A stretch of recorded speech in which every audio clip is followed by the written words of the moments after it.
What's going on, everyone? It's my back again, and I'm here with your man, the myth, the legend, Kieran Rants, man. That honestly, my man is absolutely smashing it. TikTok, YouTube, there's nothing he can't do right now. Kieran, it's a pleasure having you on the channel. This is going to be sort of a weekly thing. I'm on Kieran's channel on a Monday/Tuesday. We're going to do it on a Friday/Saturday on my channel. Although it's Thursday, so the video's coming out tonight. But you're getting what I'm saying, people. Welcome to the Blue Boys Network, Kieran. Mike, thank you for having me on. It's been a while, hasn't it? It's been, we've been waiting for this moment, and now we're here, and I'm loving it. So thank you for having me on. And you know what? I see that people loved us when obviously you came on the channel on Tuesday. People loved it. So I hope people love it when I come on your channel. I'm sure they will, mate. I'm sure they will. And obviously, it helps both of us because, for people outside of the creator world, it helps when channels like ours come together because my audience, no disrespect to you lot, but I'm guessing you lot are much older than his audience, which means we mix it up, support each other to go over and support Kieran Rance's channel. We're pushing him to 10K by the end of January. We're pushing him. Get over there now, people. Back him, support him. Let's hope we can hit it. But yeah. You know what? It's a good thing. I'm loving this because I see that we obviously went on Toffee Blues as well, didn't we? The Everton community are coming together now as well, which I absolutely love to see. So hopefully all of you lot can link up together and should be good, Mike. I'm excited for it. We'll run an event. We'll get all the Everton content creators. We'll book Marines football pitch and we'll sort it right out. Yeah, let's do it. Fuck it. I want to start on a sad note. I don't know this person, and I don't think you do either, Kieran, but Arsenal content creator, I think it was podcast, might have been a bit of YouTube, but Socks Chris, as he's known to his friends and family, unfortunately, really sad news, passed away today. I don't know him personally, but any content creator, it sort of hits home a little bit. So I just want to give some love and respect to his friends and his family, who probably, well, they are going through a tough time right now. And rest in peace, Chris. Yeah, I'll ditto those words, man. I didn't know him, but it is sad to see, man, isn't it? Yeah, any content creator, we've put our time into this, and he would have done the same. So, rest in peace, my friend. And look, let's get into Everton. Let's get in to the Blue Boys. I'm going to ask your opinion first off. I mean, I've killed you here because before you come on the stream, I said we're going to talk about transfers and players we need.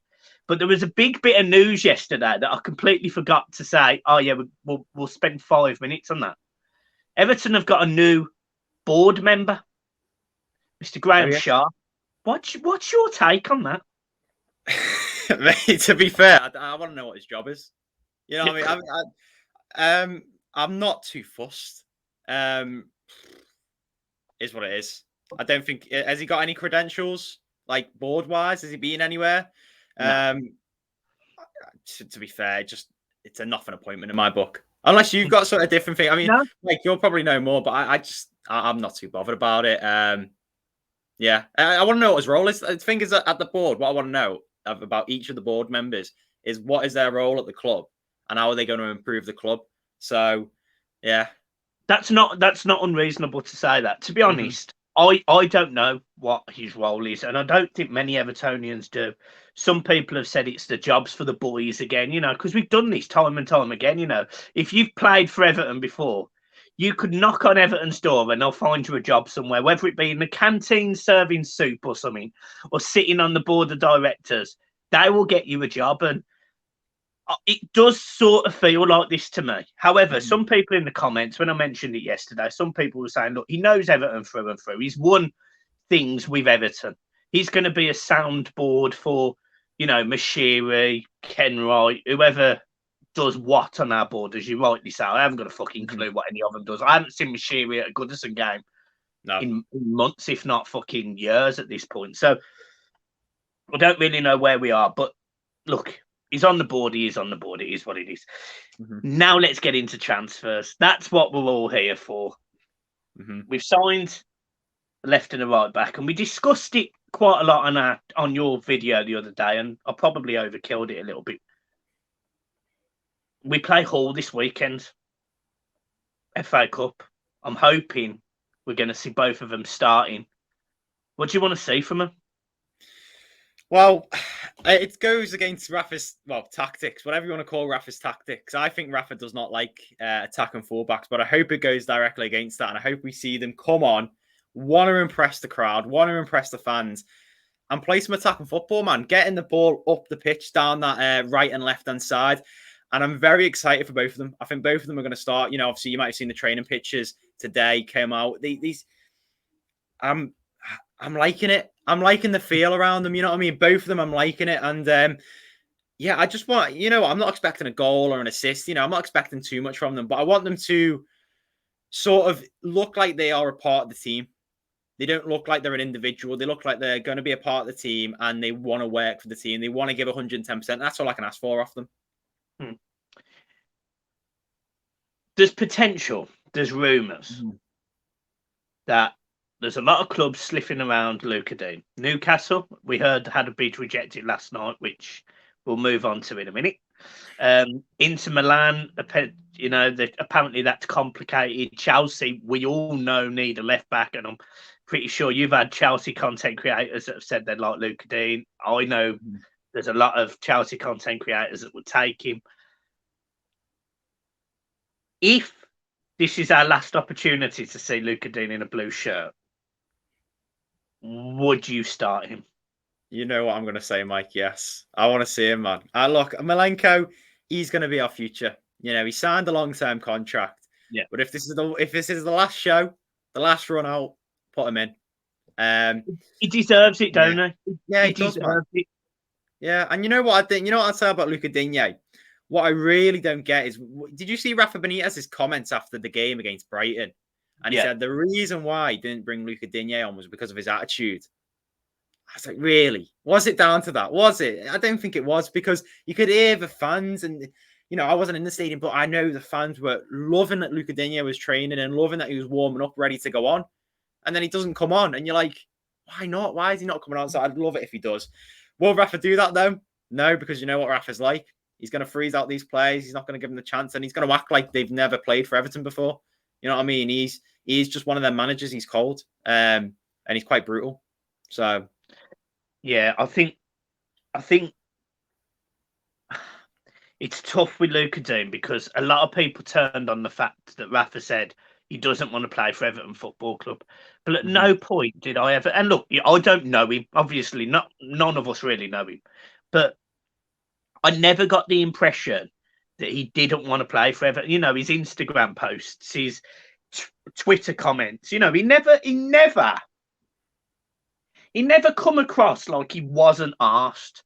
It's almost like he probably knew he's not been at the level that we know he can play at. But I would never say that he's give up. I would never say that he's dropped his tools and gone, fuck this. I would genuinely say that Lucas Digne, albeit hasn't been great for 18 months, commitment-wise, I've never questioned it, which was why this was such a shock to me, because I could question Rafa Benitez's commitment. I absolutely can question his commitment. He's managed Liverpool. He lives in Liverpool. Was Everton just an easy job for him? Whereas Lucas Digne, he joined from Barcelona. He's a French international. From my eyes, he hasn't pushed for a move unless he said to Rafa Benitez, I want to leave. And even if he's done that, is he leaving because Rafa Benitez just isn't the right manager for him? Because how difficult is it for people? And you might not know this, because I don't think you're working and whatever at the minute. Obviously, you're too young. But when you are, you might have a manager who you just don't get on with and you don't like. And what's the point of sitting there being depressed for whatever length of time? You live once, you have one career. I do not blame Lucas Digne for wanting to leave if it is because Rafa Benitez is the manager. Because, to be honest, Everton fans are walking out. So we're doing exactly the same thing. Yeah. And that's what hurts me about Lucas Digne. I've always liked him. I've always supported him, and I've always backed him. And yes, he hasn't been good enough in games. Absolutely hasn't. Fair enough. But I never questioned his commitment. You get what I'm saying? Yeah, no, definitely. I think with Lucas Digne, this is what I think's happening. He's coming up to 28 now. I think he is 28. And obviously 29, Brandt is he 29 now? Jesus. yeah. He's at that age now where if he doesn't move, he's going to regret it for the rest of his career. Yeah. And I think Lucas Digne is definitely to a standard of Champions League. Now, people may say I overrate Digne, but I definitely think he gets into that Chelsea team right now with Chilwell out, without a shadow of a doubt. And I think he starts pretty much every game for Chelsea at the moment. And I think Lucas Digne not only starts every game, but he does a really good job at Chelsea. And I'm not surprised. If he, obviously an argument goes two ways. So I don't think Rafa Benitez, this just came out of absolutely nowhere. But it probably is down to Lucas Digne going, look, I don't want to play. I want to go out and go to a Champions League team. I want to go and progress my career because he deserves to be at the very top. Let's be honest here. Right now, looking at Everton, we take our glasses off because obviously we all are Everton fans and we think Everton are the best team in the world. And I still think we are because I love Everton. But looking at Lucas Digne, he's been to the likes of Barcelona, he's been to the likes of PSG, and he's going to see it like, why am I staying here? Why am I in arguably a relegation battle when I could be at a Champions League team? So I don't blame him for leaving if he does leave. And I think he's going to go Chelsea. I'd hate it if he goes Newcastle. If he goes Newcastle, then I question his ability. Not ability, sorry. I question his reasoning for leaving because Newcastle are in a very similar state to us at the moment. If not worse. I think, well, if not, absolutely. If not worse. So I think if he goes Newcastle, I really question him. But if he goes Chelsea, I don't at all because, it is sad to see. And I think he does love Everton. But, when you got Rafa Benitez in here, I don't blame him for leaving. Yeah, no. Yeah. Let's move on. Honestly, it's almost like you've caveated all of that. You've gone straight into Newcastle, and that's where Everton's bids have been rejected from today. Sean Longstaff, 24 years old. Similar stats to Tom Davies. I'm going to put it out there according to statistics websites. Actually, Tom Davies outscores him for the last 2 seasons, but we won't hold that against Sean Longstaff at all. Firstly, are you happy that we're chasing him?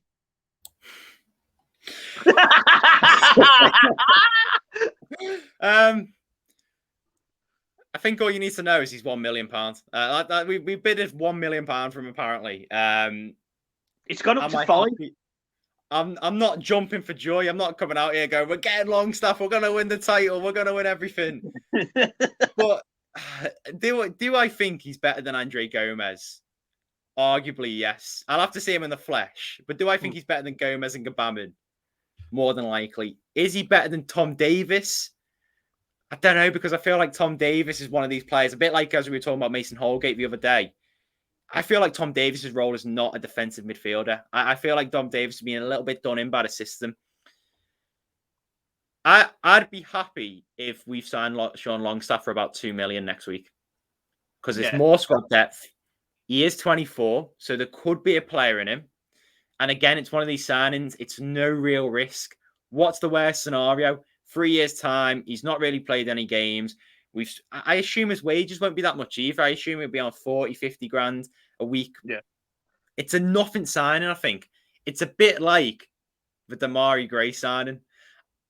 I'm getting the same sort of vibes because obviously Demarai Gray, when he came in, no one really knew about him that much unless you were sort of in the Birmingham area. I didn't know about Gray, to be fair. And I was a bit like, well, what's going to happen with him? Is he going to do anything at Everton? I don't know, but he's a no-risk signing. And I feel like Longstaff sort of gives me the same sort of vibe. So, I'll be happy. I'll be happy. I'll be happy if he comes in. Yeah, fair enough. Yeah, I mean, I take the opposite approach, but I absolutely understand why people are comparing him to Demarai Gray. Demarai Gray went to Germany. He played 10 times or 12 times and scored 2 goals. He was okay in a very average side in Germany. He comes to Everton, and at times he's been absolutely phenomenal. At other times, it's looked like the game's been a bit ahead of him and he maybe hasn't played as well as he could. But on the whole, I'd say 70% of the time, Demarai Gray has been a very, very good signing, very astute. And you are right.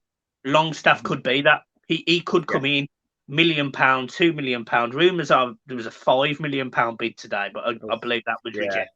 That's too much, in my opinion. But if we're signing a player that wants to come to Everton, and the big thing me and you discussed on your channel the other day was a point to prove. Have these players got a point to prove? And Longstaff, he clearly has. Newcastle fans, I've read on Twitter, not massively rating him, not saying he's particularly great. Everton fans, myself, I don't really want him. Don't really want him. So he's got a point to prove because he's got to correct all of these people that are going, mate, you're just average. You just bang average. Like, I'm a better footballer than you, Sean Longstaff. Sorry to say that. Do you know what I mean? I've seen Kieran Rance scoring goals in the Clash of the Creators. I'm telling you now, mate, we're Premier League players. So what I'm saying is, if he comes in, he works hard, he gets in the team, and he looks good, fair enough. I'll put my hands up, just like I did with Damari Gray, just like I did with Andros Townsend. Good signing. If not, as you say, very little risk. 30, 40, 50 grand a week, a couple of million quid. It's not the end of the world. Rumours are, though, he doesn't want to sign for Everton. He wants to stay at Newcastle, and he's using Everton as a leverage to get a better contract offer. Is he? Is he not? I didn't know this side of the story. If he is, then he's not coming to this club at all. If he wants that, I see why he's doing that, actually. You know, Newcastle have been... They've got Kieran Trippier already. They're probably going to sign 5 more players. I understand why he's doing it, but if he's doing that's a bit ratty. That I'm not going to lie. If he's doing if he's doing that, I don't want him. But I think the thing is with Longstaff, I'm not going to go out and say, look, I want him. He's going to be absolutely balling out. He's going to be the best centre mid in the world. He's going to get into our team straight away. He doesn't get into our team straight away. Let's be honest here, he doesn't. But I don't know. It again seems sort of the right profile of player a little bit now. Obviously, I rate Patterson and Milenko signing probably higher. They'll be the best signings, and Longstaff will probably be arguably the worst signing. I don't know what winger will bring in, because apparently we want to bring in 2 players, don't we, Mike? Yeah. A winger and sort of a central midfielder.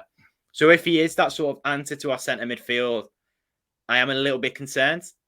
But I don't know what else we can. I don't know what other players we can really go in for, though. You know what I mean? I'm a little bit confused on it, the Longstaff stuff. I don't know whether to rate him or not. I'm in a real mid-ground because there's 2 sides of it. The one side of me is going, well, we've got Tom Davis. So what's the point in bringing Longstaff in? Yeah. Give Tom Davis a chance. Then the other side of it's going, well, he's only 1 million, so he's not going to be that much of a risk.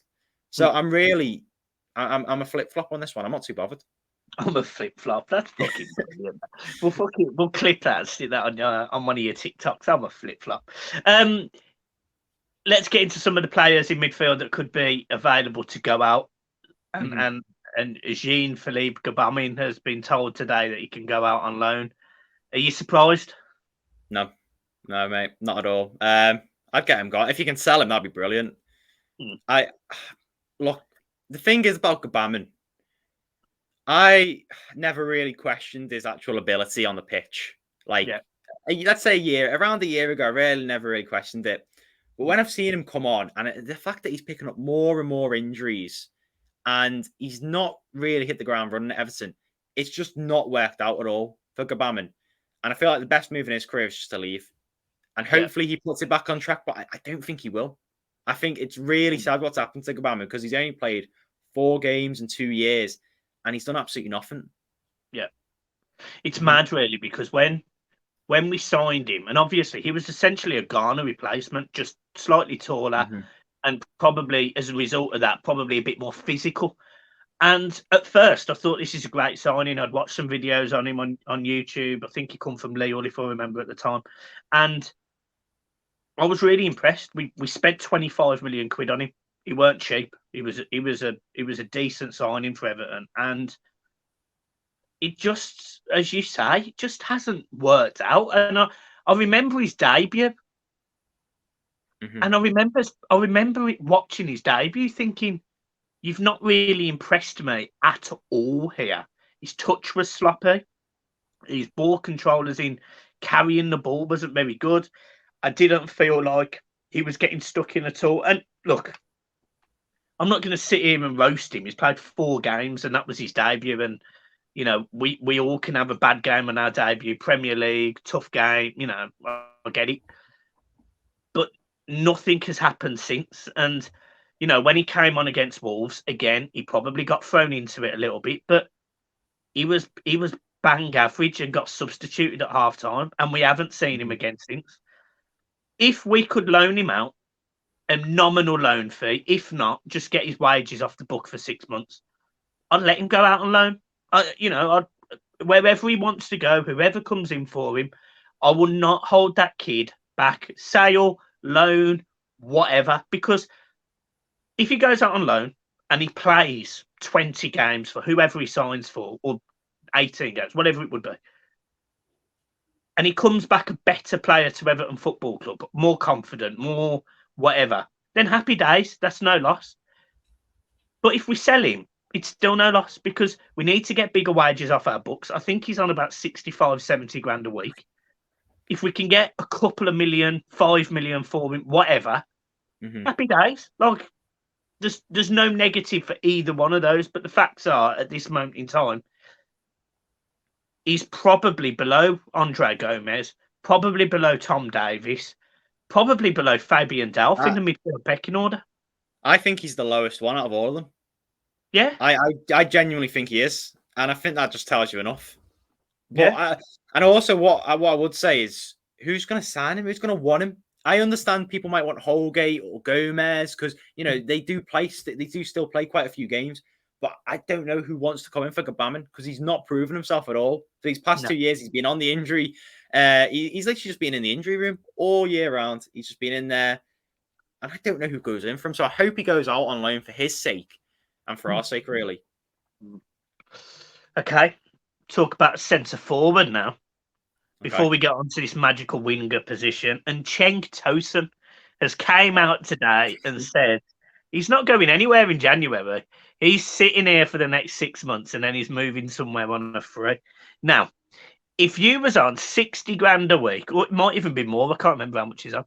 If you was on 60 grand a week, and you are going to sit there for the next 6 months doing fuck all, you'd stay, wouldn't you? Yeah. I think that shows his attitude a little bit there.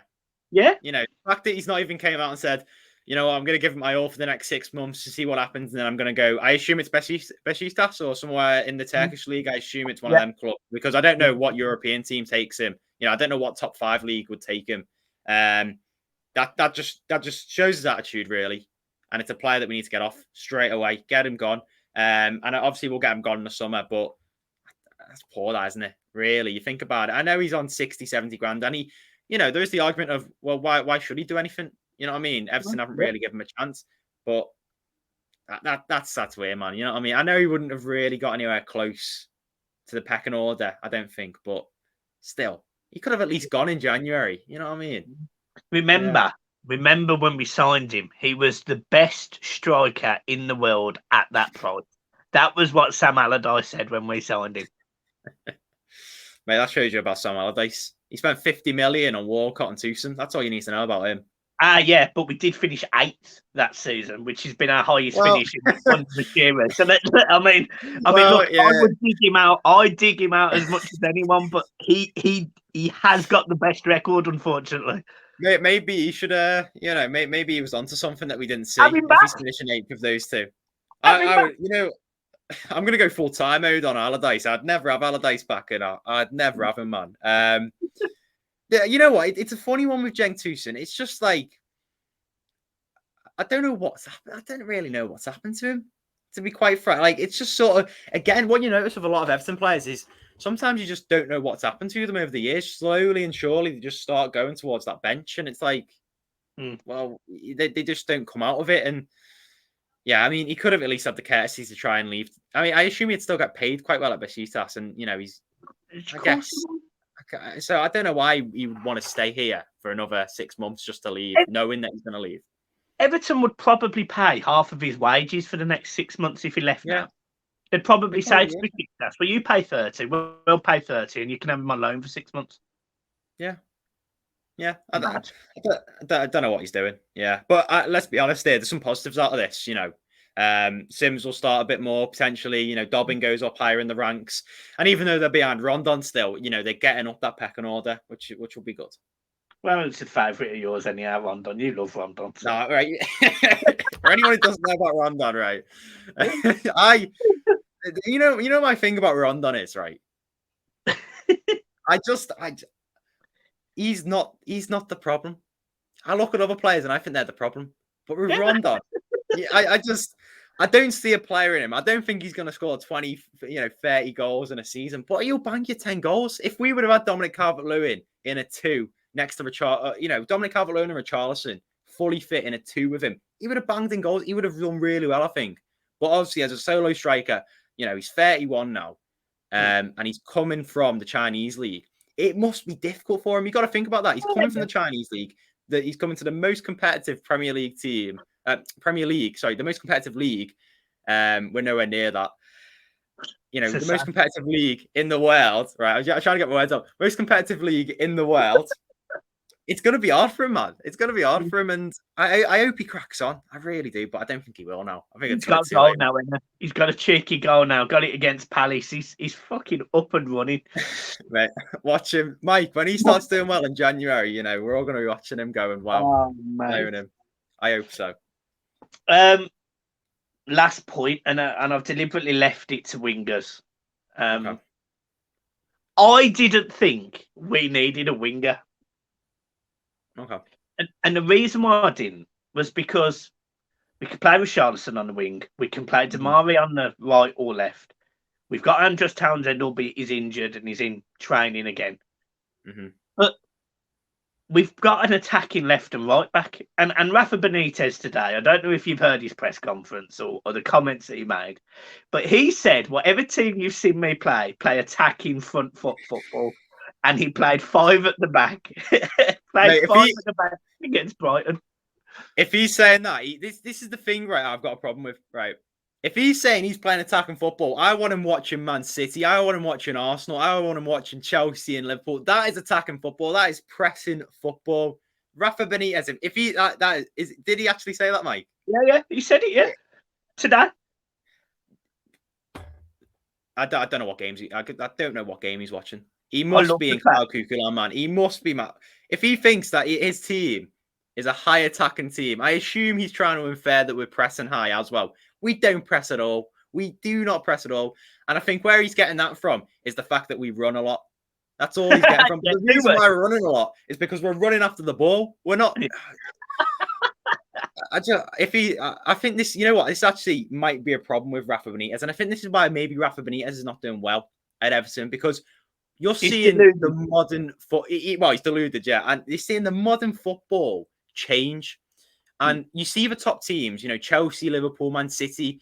I'd even argue Arsenal this season. What have all 4 of those teams got in common? They press high. They press from the front. And I think this is why people like Mourinho haven't really worked out at Tottenham and, all these other managers who are sort of old school, because what they used to do is not always press from the front. It's sort of a new idea from Germany, I think it is. Well, you're seeing a lot of German coaches use it anyway. And I feel like it's where Rafa's not really doing well, because maybe what he thinks attacking football is different to what all of us think attacking football is. Yeah. And he just is a bit deluded and backwards, I guess. Yeah, well, if he's saying he's playing attacking football, that is very deluded. That is top tier. That is very top tier if he's saying that. Yeah, honestly, I'll send you the tweets. I'll send you the tweet. Cam, I want to see them now. I think it was Cam that put the thread on. I'll send you his tweets and you can have a read, because honestly, they're hilarious. But he said he wants a winger. Okay. Now, I'm not necessarily going to ask you for names, because I literally would be putting you on the spot there. But do we need a winger? Would you rather not a number 10 than a winger? I'd rather a number 10, yeah. I'd rather a number 10. We could use a winger still. It depends how much you're spending. This is the key thing. Are you spending it on a winger who's 20, 30 million and is going to start every game? Are you going in with the intent of starting him every game? Or are you coming in with the intent of using him as backup? Because I think if we're using him as the intent to have backup, there's no point. There's no point in bringing in a backup winger. But if it's a winger that will start every game, I see a point in that, because this time next year, I don't want to see Townsend starting every single game. I want him to be our depth player. So if it's someone who replaces Townsend, then I'd be happy with that. But there is obviously more priority. There's the number 10 position. We haven't even got one. And you've seen Jamie Carragher come out and say he loves playing a 4-2-3-1, and we don't even have the facilities for it because we don't have a cam.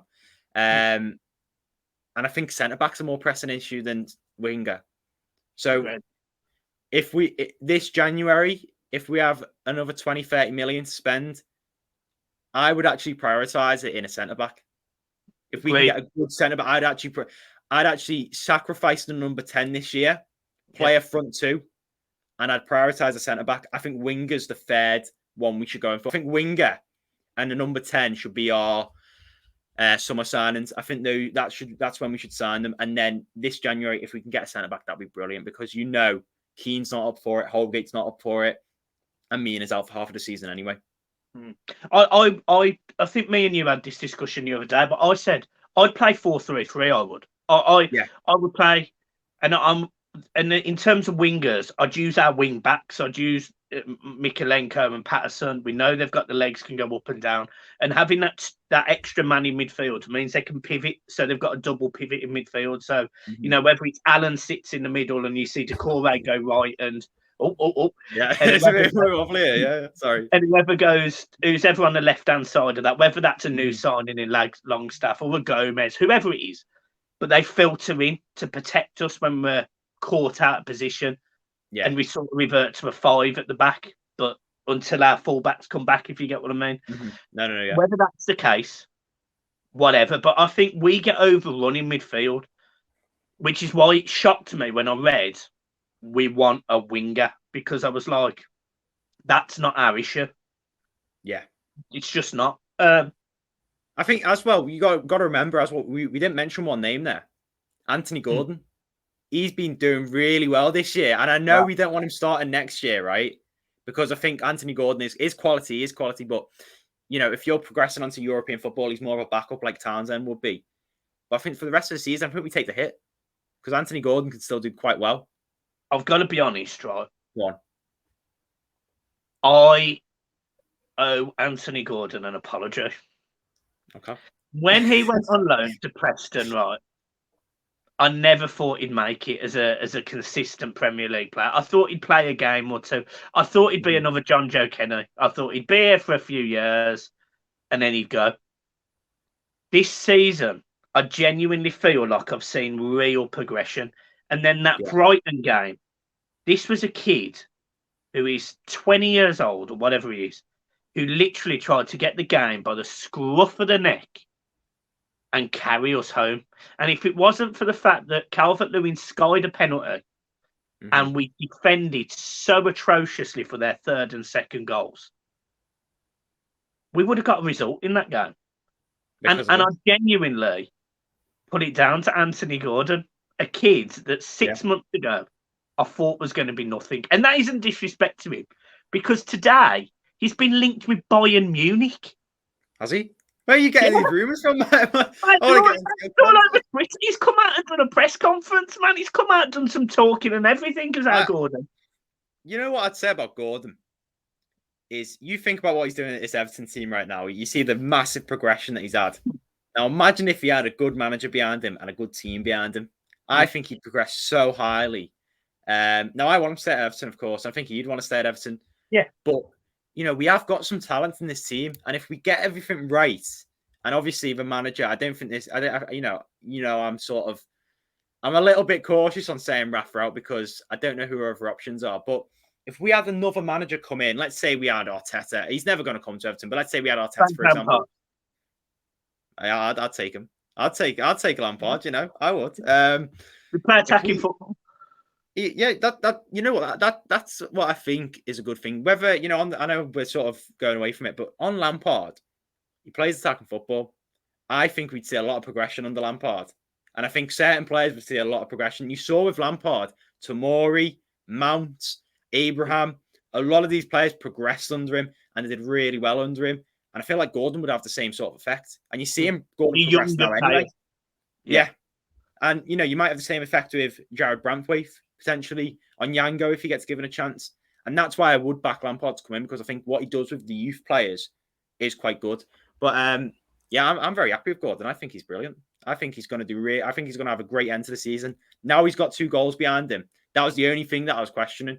because he didn't have any goals behind him. But now he's got 2 goals behind him. I think he's going to have a lot more confidence now going into other games. Has anyone told you look like Anthony Gordon?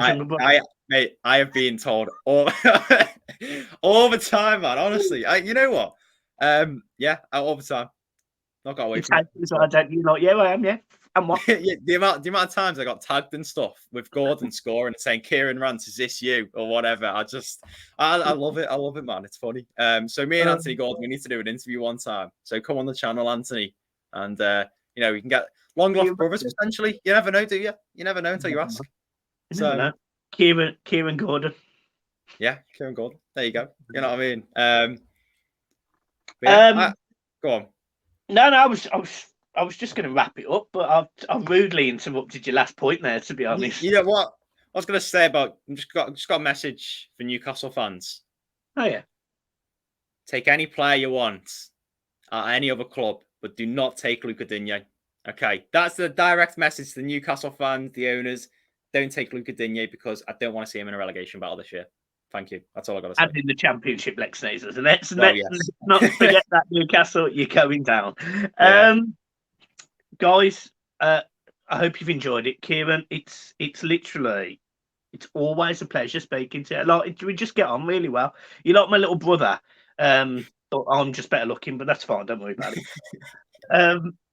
Where can they find you? Just Kieran Rance. Search it up on YouTube. You'll find it. I've got the Kieran Rance main account. That's where I post all of it. And then you might see a Kieran Rance extra. You can subscribe to that if you want. But that's just got all regurgitated clips coming onto that. So if you see 2 channels, get to that top one. Kieran Rance. Going to hit 10K by January. Hopefully it's going to be a big month because I think it's going to be a big month for Everton as well.